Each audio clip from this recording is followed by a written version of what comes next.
Well, good morning and welcome back to the Accountability Project. So today's reading is short and succinct in The Science of Success. One of the things that I've loved about this book so far is that each chapter is only like 2 or 3 pages. And in those 2 or 3 pages each day, there's just pounds and pounds of information and very well organized. So today's chapter is how to get off the failure beam. And they basically talked about the concept of the rich getting richer and the poor getting poorer, and why that seems to be the case. And in most cases, there's a lot of validity to that statement. And if you think about it, the rich keep getting richer because they keep doing what got them richer, and the poor keep getting poorer because they keep doing what got them poorer.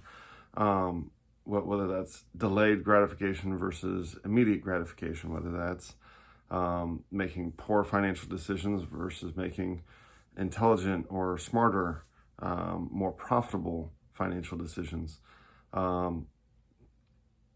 Also, he kind of breaks down and says, so if you're on the failure beam and you want to get off the failure beam, he kind of gives kind of a 2-step process or 3-step process of first, start with a positive mental attitude. Believe that you can, know that you can, know that you are not stuck where you're at.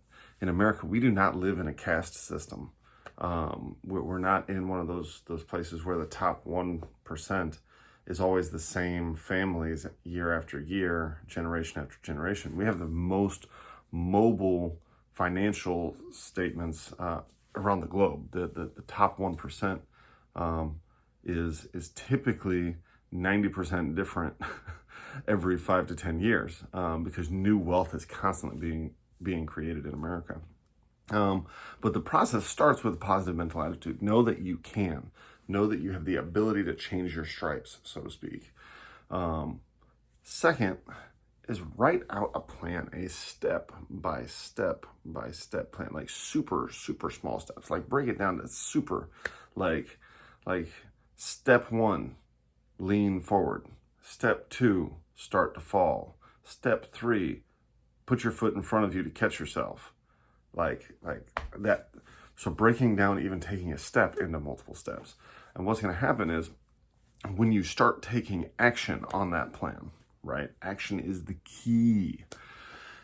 Because if you have a positive mental attitude and a plan and then just sit there and think that the law of attraction is going to bring things to you, that's not how it works. You've got to take action.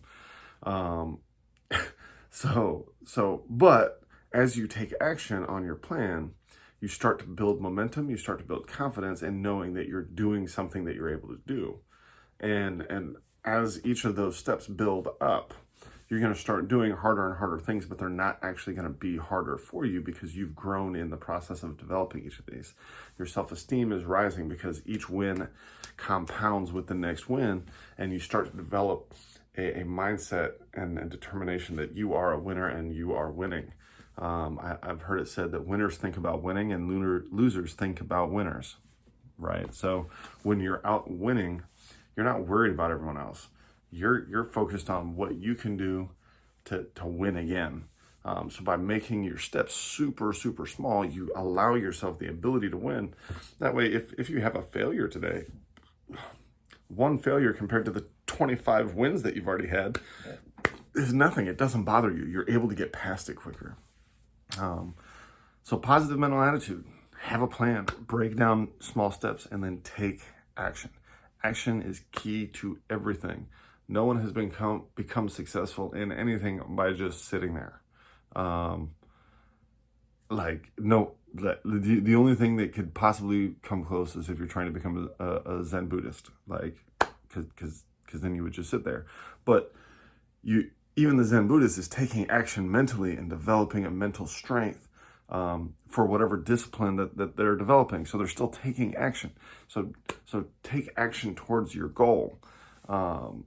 It's crucial in everything, every single day. Do not take a day where you do not move forward some way. All right. How to have confidence and power in dealing with people. So this one talks about a couple concepts that I acknowledge, but sometimes I struggle to apply. Talked about how the world typically responds to you based on how you present yourself to the world.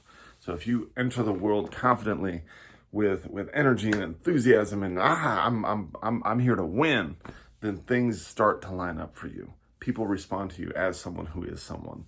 But if you present if the image you present to the world is slouched over, humble, quiet, not even humble, just passive, and contemplative and unsure of yourself, and nobody is going to respond to that in a way that's moving forward. Okay, so you present your way into the world. So if you act confident, if you act bold, if you act enthusiastic, even if you don't necessarily feel like it, then the way people respond to you is going to be very different than if you don't present that to the world. They used, so one of the things that they did was they actually started to study how people responded over the phone. So if someone raised their voice or lowered their voice, the person on the other end couldn't even control it. They responded that way.